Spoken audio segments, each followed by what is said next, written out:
પાત્રમાંથી પ્રગટ થતું ભગવાનનું ગુણ એ પણ ક્ષીરોદ જેવા છે, એટલે કે દૂધ જેવા એ બલપ્રદ છે. અને આ છેલ્લે આવે છે શુદ્ધોદ અથવા અમૃતોદ. અમૃતના ભરેલા સમુદ્ર જેવા અમૃતોદ. તો અમૃતોદ તો પૂર્ણા ભગવદીયા શેષો વ્યાસાર્જ મારુતા જડનારદ મિત્રાસ્યાસે, એ બધા જે છે અમૃતના ભરેલા સમૃદ્ધ, અમૃતના ભરેલા સમુદ્ર, કે એનું ખાલી કણિકા માત્રથી પણ એ સુખ પ્રાપ્ત થાય, તૃપ્તિ ન થાય પણ સુખ પ્રાપ્ત થાય. શુદ્ધોદ કહો કે અમૃતોદ કહો, તો એ પૂર્ણા ભગવદીયા જે આગળ વર્ણન કરેલું છે એમની વાણી તો અમૃતોદ જ છે, કે જે ભગવાનના સચ્ચિદાનંદ ધર્મ ઉપર ભાર દે, અપ્રાકૃત સચ્ચિદાનંદ ધર્મોનું ગાન કરે, તો એ બધા અમૃતોદ છે. એ આગલા શ્લોકમાં વર્ણન છે.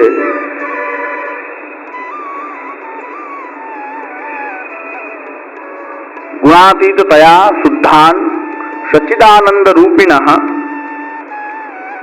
સર્વાને ગુણાન વિષ્ણો વર્ણયંતી વિચક્ષણાઃ તે અમૃતોદાઃ સમાખ્યાત તદ્વાક્પાનમ સુદુર્લભમ. ગુણાતીતયા ભગવાન નિર્ગુણ છે. ભગવાન નિર્ગુણ છે, પ્રાકૃત સત્વરતમ ગુણ વાળો નથી.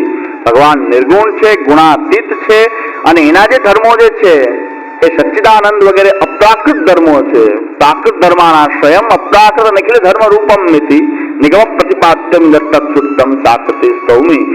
એ પ્રકાર જે છે કે એ ભગવાનના ગુણાતીત સચ્ચિદાનંદ રૂપ ધર્મો ઉપર ભાર દેનારા, એની જ કથા કહેનારા જે છે અમૃત જેવા, અમૃતના અગાધ સાગર જેવા છે, તે અમૃતોદાહ સમાખ્યાત તદ્વાક્પાનમ સુદુર્લભમ સર્વાને ગુણાન વિષ્ણુ વર્ણયંતી વિચક્ષણાઃ. એ વિચક્ષણ એ ભગવાનના એ બધા ગુણોનું વર્ણન કરનારા, એ વર્ણયંતી ગુણાન વિષ્ણુ, ભગવાન વ્યાપક રૂપ બ્રહ્મ વિષ્ણુ, એના વિષ્ણુનો અર્થ કોઈ વિષ્ણુ દેવતા નહીં, પણ વિષ્ણુનો અર્થ છે વ્યાપક બ્રહ્મ જે છે, એના સચ્ચિદાનંદ રૂપ ધર્મ, એના ગુણાતીત નિર્ગુણ ભાવવાળા, એટલે જે અમૃતના સાગર જેવા છે, કે જે પોતે પણ નિર્ગુણ છે, નિર્ગુણ ભાવવાળા છે, અને એ જે કથા કરે છે એમાંથી જે ગુણ પ્રગટ થાય છે એ પણ ભગવાનના સચ્ચિદાનંદ રૂપ નિર્ગુણ એ ગુણો જ ત્યાં પ્રકટ થાય છે, તે અમૃતના સાગર જેવા છે. અમૃતોદાહ સમાખ્યાત, તે અમૃતોદાહ સમાખ્યાત તદ્વાક્પાનમ સુદુર્લભમ. હવે ગુણાતીત થયા છે. અહીં ગુણના રૂપમાં જે વર્ણન કર્યું છે પુરુષોત્તમજી બતાવે છે, જરાક બતાવી દઉં. થોડોક આજ સમય થોડોક આપણે વધારે થશે, કારણ કે આપણે છેલ્લે સુધી જવું છે એટલે. પણ પુરુષોત્તમજી જે બતાવે છે કે ગુણના મિશ્રિત લોક અનુસારી, વેદ અનુસારી એ શું છે, કેવી રીતે ભગવાનનું વર્ણન કરવામાં આવ્યું છે. તો લોકાનુસારી જે છે એ વાલ્મીકી રામાયણમાં રામચંદ્રજીના લોકાનુસારી એ વર્ણન કર્યું છે. વાલ્મીકી ઋષિએ લોકાનુસારી વર્ણન જે છે એ વાલ્મીકી રામાયણમાં વાલ્મીકીજીએ રામચંદ્રજીનું કરેલું છે, એ લોકાનુસારી. વેદાનુસારીમાં આધ્યાત્મ રામાયણની અંદર એ શિવજીએ રામચંદ્રજીનું ત્યાં વેદાનુસારી ત્યાં વર્ણન કર્યું છે. આધ્યાત્મ રામાયણમાં શિવજીએ આ બધું પુરુષોત્તમજી આપણી ટીકામાં બતાવેલું છે. અને મને જેટલું ટીકા યાદ આવી જાય છે પછી એટલી હું લઈ લઉં છું. એ અહીં પણ એવું જ કરીએ છીએ કે બધી છાસ ઓલવાની માખણ અહીંયા આપી દઈએ છીએ આપણે, એટલે ભલે ટીકા વાંચતા ન હોય, ટીકા હું વાંચી લઉં ખૂબ, પછી એનું ગુજરાતી સંકલન કરીને સીધું કહી દે, એટલે સીધું તમને સુપાચ્ય રીતે પ્રાપ્ત થાય, સીધું પતી જાય એમ. ઓલી એક્સરસાઇઝ સંસ્કૃતની લાઈનો વાંચવાની એક્સરસાઇઝ ના કરવી પડે, એટલે સીધું ગુજરાતીમાં જે પ્રસાદ છે એ જ આપી દે. રસોઈ આપણે બનાવીએ, પ્રસાદ તમને આપે, પાત્ર બેસાડી અને લેવડાવીએ. એટલે ઓલા જેમ રસોઈ કરવાળા રસોઈ કરે, ખૂબ રસોઈ કરે, સામગ્રી કરે, ખૂબ ધુવાળા સહન કરે, ખૂબ તાપ સહન કરે, અને પાતરવાળા જે ખાલી પ્રસાદ લેવા આમંત્રણ વાળા સીધા 5 વાગે જ આવે, 6 સાડા 5 તો ટાઈમ હોય, 5 વાગ્યામાં લાઈનમાં બેસે, અને સીધું એને તો પાતર આવે સીધું પ્રસાદ જ લેવાનો. અહીં પણ એવું જ છે કે આ બધી એક્સરસાઇઝ જે કંઈ કરવાની હોય બનાવવાની એ હું બનાવી લઉં, અને એટલે 3 દૂને 6 કલાક થાય, મારે બીજી 2-3 કલાક બીજી થાય એને પાઠ કરવાનો. મારો તો ફાયદો જ છે, બીજી 2-3 કલાક હું આ પાઠ કર્યા કરું બધું જોઈને, પછી સીધું ગુજરાતી જેટલું પાછું એટલું યાદ આવે એટલું અહીંયા દઈ દે. એટલે આ પ્રકાર સીધું પ્રસાદ. એટલે બીજા પ્રસાદ તો બધા ખૂબ લેવડાવતા છે. આપણે તો સિદ્ધપુર, હા, સબસું ભાવ સિદ્ધપુરની યાત્રા, કાંઈ ઘી નહીં, ખાંડ નહીં, તેલ નહીં, કોઈ નહીં, ભીતર બાંધવું નહીં, બકડિયા નહીં, કળૈયા નહીં, કાંઈ નહીં, અને બધાને પ્રસાદ સતત લેવડાવવા, એટલે સતત ચાલુ જ. તો કેટલા રોજ 500, 700, 1000 વૈષ્ણવનું રોજ સમાધાન, બે ટાઈમનું અહીંયા. અને આપણું ચાલુ કેટલું મોટું ચાલુ ભીતર કે સતત પ્રસાદ. તો સીધું રસોઈ તૈયાર થયેલો મહાપ્રસાદ, મહાપ્રભુજીની વાણીનું ખૂબ મંથન કરીને જે પ્રાપ્ત થાય સીધું. એટલે લોકાનુસારી વર્ણન ક્યાં છે, વેદાનુસારી કેવું છે, ઉદાહરણના રૂપમાં પુરુષોત્તમજીએ બતાવ્યું છે. ક્યાંક લોકાનુસારી વર્ણન છે, ક્યાંક વેદાન, પણ એ પોતે ભગવતી છે. પણ ભગવતી પ્રેરણાથી એ વર્ણન એ રીતે કરે છે, એ પ્રમાણે લોકાનુસારી વેદાનુસારી વર્ણન છે. પણ પોતે તો એ પૂર્ણ ભગવતી જ છે. વાલ્મીકી ઋષિમાં કોઈ સંશય નથી, પણ છતાં વર્ણન કરે છે ત્યારે એ લોકાનુસારી વર્ણન કરે છે. હવે એમાં શું છે, અહીં ભગવદ ઈચ્છાઓ પૂર્ણ ભગવતી હોવા છતાં એના મુખમાંથી લોકાનુસારી વર્ણન નીકળે છે. કંઈક ભગવાનની એવી ઈચ્છા છે, આ રીતે વર્ણન કરો, મારા ગુણો આ રીતે વર્ણન થાય, એવી પ્રેરણા એમને થાય ત્યારે એવી રીતે વર્ણન કરે છે. અહીં ભગવદ ઈચ્છાથી થાય છે, કારણ કે નહીં તો એ અમૃતોદાહ જ છે, એવા જ ઈ કક્ષાના જ છે, પણ છતાં એ વર્ણન આ રીતે કરે છે ત્યારે ભગવતની ઈચ્છા ક્યાંક ત્યાં નિયામક છે. તો એ પોતે પોતાની બધી ભગવદ ઈચ્છામાં સંશય નથી, પણ વર્ણન એનું આ રીતે હોય છે લોકાનુસારી. વેદાનુસારી શિવજીમાં ભગવદ ગીતામાં સંશય તો ભગવાનનો એ ગુણાવતાર છે, એટલે કોઈ સંશય નથી. પણ એ વેદાનુસારી રામચંદ્રજીનું વર્ણન આધ્યાત્મ રામાયણમાં કરે છે. મનુસ્મૃતિમાં ભગવાન મનુ, એ મનુસ્મૃતિની અંદર એ બ્રહ્માજીને પરબ્રહ્મ નારાયણ રૂપે બ્રહ્માજીની સ્તુતિ કરે છે. તો ભગવાનના રજોગુણ રૂપ સત્વ ગુણનું કેવી રીતે વર્ણન છે, ત્યાં ભગવાનના રજોગુણના અવતાર રૂપ, ભગવાન જયારે રજોગુણમાં પ્રવિષ્ટ થઈને અવતાર ધારણ કરે ત્યારે બ્રહ્માજી કહેવાય છે ભગવાન. પણ એ મનુસ્મૃતિમાં બ્રહ્માજી રૂપ એ ભગવાનની ત્યાં દેવતા રૂપ બ્રહ્માજી નહીં, પણ ભગવાને જે રજોગુણનો સ્વીકાર કરીને જે રૂપ ધારણ કર્યું એની વર્ણન, એને નારાયણ રૂપ વર્ણન મનુસ્મૃતિમાં ભગવાન મનુ કરે છે બ્રહ્માજીને. તો એ રજોગુણનું, ભગવાનના રજોગુણની ત્યાં એ સ્તુતિ છે. રજોગુણ રૂપ ભગવાન જ્યારે રજોગુણનો સ્વીકાર કરીને જે અવતાર ધારણ કરે ત્યારે બ્રહ્માજી કહેવાય. જ્યારે તમોગુણ ધારણ કરીને ભગવાન અવતાર ધારણ કરે ત્યારે શિવજી કહેવાય. ત્યારે એ સત્વગુણ એનો ધારણ કરીને જે અવતાર પ્રગટ થાય, સત્વગુણમાં જ્યારે પ્રગટ થઈને અવતાર કરે ત્યારે એને વિષ્ણુ કહેવાય. તો પરાશર મુનિએ વિષ્ણુ પુરાણમાં સપ્તગુણાત્મક વિષ્ણુનું વર્ણન કર્યું છે, ગુણ અનુસાર. આથી પુરુષોત્તમજી સિવાય આ સ્પષ્ટતા એ ક્યાં કેવું વર્ણન છે, લોકવેદ ગુણેર મિશ્ર ભાવે નહીં કે હરે ગુણાન. તો લોકવેદ મિશ્ર ક્યાં છે, લોક ક્યાં, વેદ અનુસાર ક્યાં, સત્વગુણ, રજગુણ, તમગુણ. તો ત્યાં સત્ય તે બ્રહ્માજીની સ્તુતિ નથી, પણ ભગવાને લીધેલા અવતારનું વર્ણન છે કે ભગવાને રજોગુણ ધારણ કર્યો, ભગવાન સત્વગુણનું રૂપ અવતાર ધારણ કર્યું. તો એની જ ત્યાં બ્રહ્માજી એટલે કે દેવતા રૂપ બ્રહ્માજી નહીં, પણ ભગવત ગુણાવતાર રૂપ જે છે એનું ગુણગાન છે ત્યાં. તો ભગવાનનું જ ગુણગાન છે, પણ ત્યાં ગુણ રૂપે કરેલું છે. તો રજોગુણ રૂપ, તમોગુણ રૂપ શિવજી, વાયુ પુરાણમાં બ્રહ્મનું શિવ રૂપે, પરબ્રહ્મ રૂપે શિવનું વર્ણન છે. ત્યાં ભગવાન શિવનું જે રૂપ ધારણ કરે છે એની કથા વાયુ પુરાણમાં શિવજીને એ આ ત્રણેય રીતે લોક વેદ ગુણે મિશ્ર ભાવે ને કે હરે ગુણાન, એ પ્રકાર ત્યાં સમજી લેવું. એટલે આ ઉદાહરણના રૂપમાં સમજાય કે લોક વેદ ગુણ મિશ્રિત કેવું હોય, આ રીતનું હોય. આ 6 પ્રકારના સમુદ્રનું આપણે વર્ણન જોઈ લીધું. હવે અમૃતો તો કેવા છે, ગુણાતીતયા શુદ્ધાન સચ્ચિદાનંદ રૂપિણ સર્વાને ગુણાન વિષ્ણુ વર્ણયંતિ વિચક્ષણાઃ તે અમૃતોદાહ સમાખ્યાતા તદ્વાક્પાનમ સુદુર્લભમ તાદૃશાનામ ક્વચિત વાક્યમ દૂતાનામિવ વર્ણિતમ અજામિલાકર્ણવદ બિંદુપાનમ પ્રકીર્તિતમ.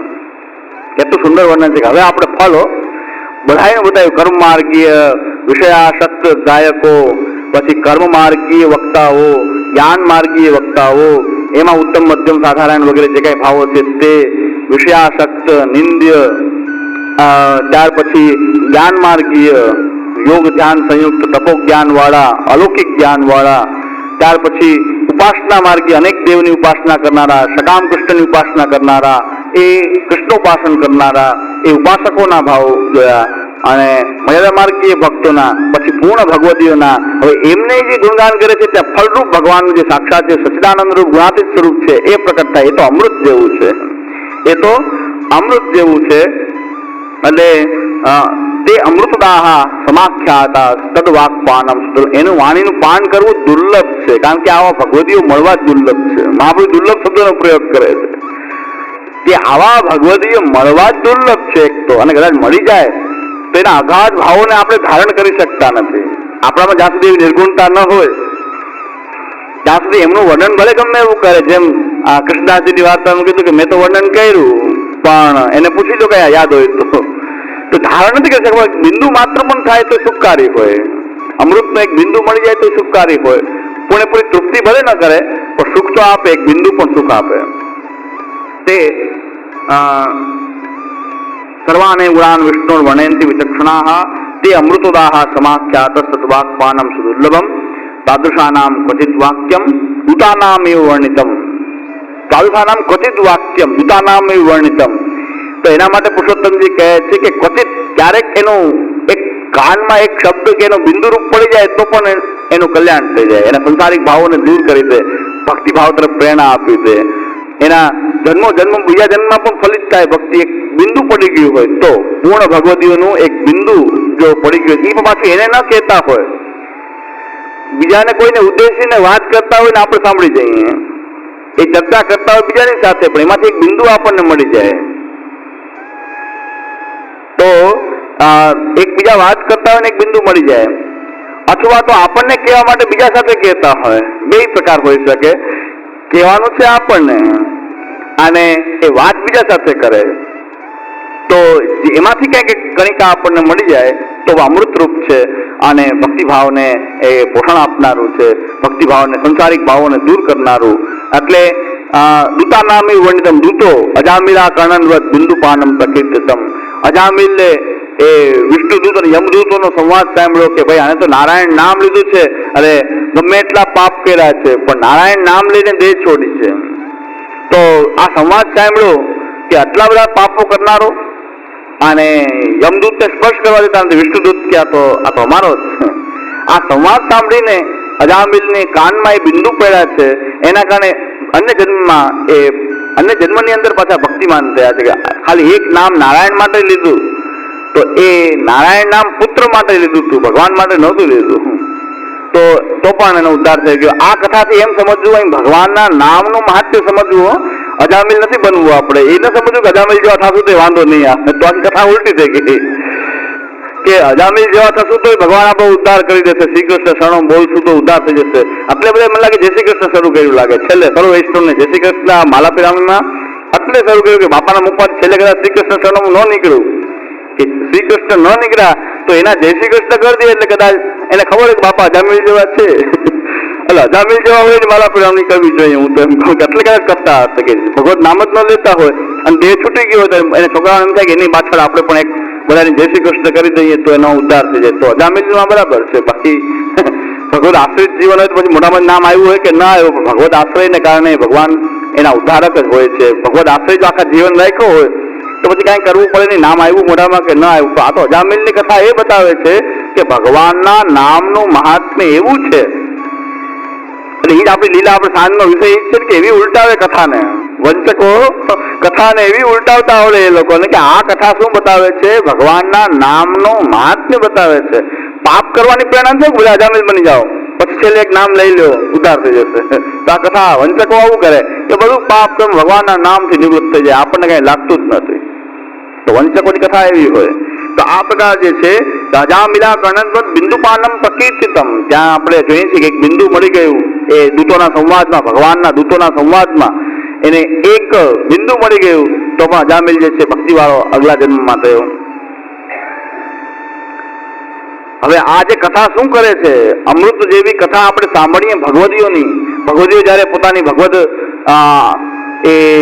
કથાની અંદર મસ્ત થઈ અને કથા કરે ત્યારે એ કથા શું અસર કરે આપણને, એનું ગુણગાન, ભગવાનના ગુણો આપણી અંદર પણ પ્રવિષ્ટ થાય.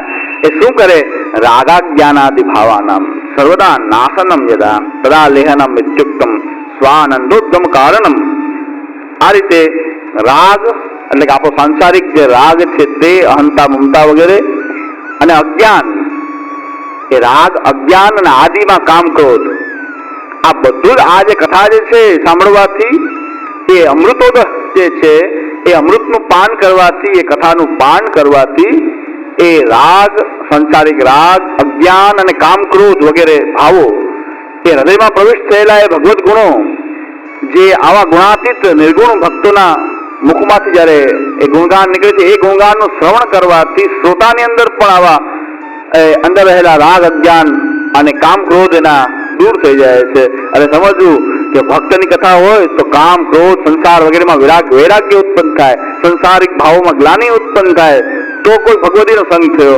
બાકી આપણને કામ ક્રોધની પ્રેરણા આપે, વધારે સાંસારિક વૃત્તિમાં આપણો એ પ્રવેશ કરાવે, એ આ બાજુ પાણી રાખશો તો આમ થઈ જશે, આ બાજુ આમ રાખશો તો આ પ્રાપ્ત થઈ જશે, આ યંત્ર રાખો તો આમ થશે. ઓ ભગવતી, આ ભગવતી નથી, આ સાંસારિક ભાવોની વૃદ્ધિ કરવાનું કહે છે. આવી કથાઓ ચાલે છે પુષ્ટિ માર્ગમાં, કે કઈ પણ આવા પ્રકારના દોષ હોય તો તમારે હવેલીમાં આ પધરાવી દેવું, ફલાણું પધરાવી દેવું, અને દરવાજો આ જગ્યાએ રાખવો, ચિત્ર આ જગ્યાએ રાખવું, રસોડું આ જગ્યાએ રાખવું. પાછું એમ કે છે પુષ્ટિ વાસ્તુશાસ્ત્ર, પુષ્ટિ વાસ્તુ ટિપ્સ, બધે પુષ્ટિનો ડોઝ આપે. પુષ્ટિમાં વાસ્તુ આવ્યું ક્યાંથી? એટલે આ મહાનુભાવ આવી લીલા કરે છે કે આ અંદર વાસ્તુ ટિપ્સ, પુષ્ટિ આવી એટલે આપણે બધા ગાંડા કે આપણે પુષ્ટિ માર્ગી મળી ગયું, ચાલો. તો પુષ્ટિ માર્ગમાં વાસ્તુ ટિપ્સ આવી ક્યાંથી? કોણે આપી છે આવી ટિપ્સ? તો આપણે એક મેગેઝિન બહાર પડે છે, તમે લેતા હો કે ન લેતા હો, દર મહિને બહાર પડશે, દર મહિનાની વાસ્તુ ટિપ્સ આપે, દર મહિનાના ગ્રહ નિવારણ માટે ઉપાય પણ આપે છે. તો હવે આને શું કરવું? હજી કાલે કેટલી સમસ્યાઓ, આપણે બધા સમસ્યામાં જ જઈને હતા, કાલે સમસ્યાઓનું જ વર્ણન કર્યું કે આવી સમસ્યા ઉત્પન્ન થઈ ગઈ. નામ પુષ્ટિનું બતાવે કંઈક માલ ને આપે કંઈક માલ. ઘણા એવા દુકાનદાર એવા હોય કે બતાવે એવી સરસ વસ્તુ બતાવે, સારા મગ બતાવે, સારા ચણા બતાવે, પછી કે જાઓ એટલે પેક કરી આવો, પેક કરી ખરાબ નબળો માલ નાખી દે. તો આવા જે છે ભેળસેડિયા કે બતાવે એવો સરસ માલ બતાવે, ગમી જ જાય, પછી બતાવવા પૂરતો જ હોય. પડીકું વાળવા અંદર જાય, માલ બદલાઈ જાય, તો એ માલ બીજું નાખી દે. અમારા જુનાગઢમાં એ મોટા વેપારીઓ છે, પણ એની આવી હાર છે બહુ કે આ લોકો બતાવે સારી વસ્તુ બતાવે, તો પેકિંગ કરવા અંદર જાય, માલ બદલાઈ જાય. તો આ અનાજનું પણ એવું છે, સારો માલ બતાવો એટલે આ બતાવે પુષ્ટિ કહીને એવો માલ બતાવે કે પુષ્ટિ નામ આવ્યું, બધા એમ થાય કે પુષ્ટિ માર્ગ માપવું જ નહીં માર્ગ. પણ ત્યાર પછી માલ આપે, એ માલ કેવો આપે? સાવ બોગસ, થર્ડ ક્લાસ ક્વોલિટીનો, ક્યાંય ના હાલે એવો માલ ભેળવીને આપે. પ્રસાદમાં ભેળશે, ચરણામૃતમાં ભેળશે, ક્યાં જવું હવે? આપણે તો બહાર ભેળશે સાંભળતો તો ધર્મમાં હોય, ધર્મમાં આવી ભેળશે. પુષ્ટિ નામ, અંદર બીજું પ્રવાહી ધર્મ, નામ પુષ્ટિનું, પ્રવાહી ધર્મ, નામ પ્રવાહી પુષ્ટિ સ્થાન, પુષ્ટિ માર્ગી હવેલી, સ્થાન નામ પુષ્ટિ માર્ગનું, ક્રિયા બધી પ્રવાહી આસુરી. તો આ પ્રકાર ભેળસેળીઓ ધર્મ બતાવવામાં આવે છે. તો આપણે ત્યાં આવું થાય છે કે ભગવતીય હોય તેની પહેચાન શું?